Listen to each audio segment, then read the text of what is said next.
సరే, కొండా సురేఖ గారి మాటలు గత వారం రోజులుగా చూస్తూ ఉన్నాం. వారి మానసిక స్థితి విషయంలో అనుమానం వచ్చే విధంగా ఉన్నాయి ఆ మాటలన్నీ కూడా. ఒక మంత్రిగా అటువంటి మాటలు మాట్లాడతారు అని చెప్పి ఎవరు కూడా ఊహించారు. బహుశా అయితే ఆమెకు మంత్రి స్థాయి లేకుండా పెద్ద పదవి వచ్చిందని అనుకోవాలి, లేదా ఆమె మానసిక స్థాయి విషయంలో వాళ్ళ కుటుంబ సభ్యులు ఒకసారి ఆలోచన చేసుకోవాలి.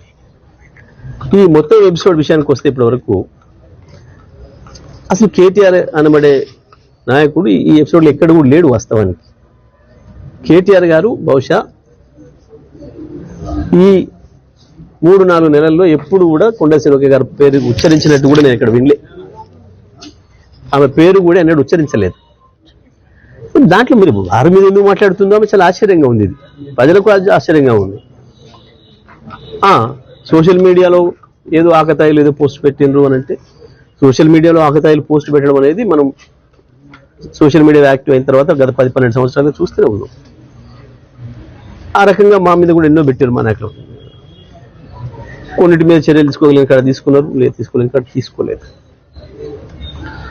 అయినా మాకు అక్కర లేకపోయినప్పటికీ కూడా మా హరీష్ రావు గారు స్పందించిండు, సరైనది కాదు అని చెప్పి అయిపోయింది మా పార్టీ నుంచి. కానీ ఇది స్పష్టంగా కొండా సురేఖ గారిది కాదు, ఇది వాళ్ళ నాయకుడు రేవంత్ రెడ్డి. ఎందుకంటే ఇటువంటి భాష వాడటం, ఈ రకంగా కుటుంబాన్ని నాశనం చేయడం అనే దుర్మార్గమైన పని తెలంగాణలో గతంలో ఎప్పుడూ లేదు. కేవలం రేవంత్ రెడ్డి పిసిసి అధ్యక్షుడైన తర్వాత మాత్రమే ప్రారంభమైంది.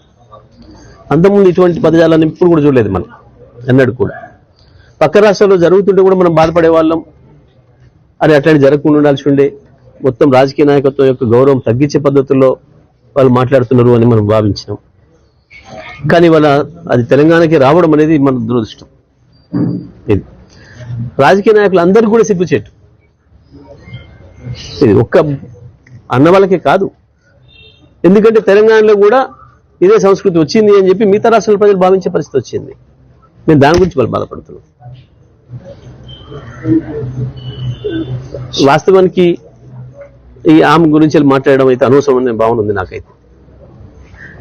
ఆమె ఇంకేదో పిచ్చి మాట మాట్లాడింది నిన్న రెచ్చిపోయి. ఇంకా ఏంది అసలు ఇది అంత కారణం? రేవంత్ రెడ్డి స్పష్టంగా హామీల విషయంలో విఫలం చెందిండు.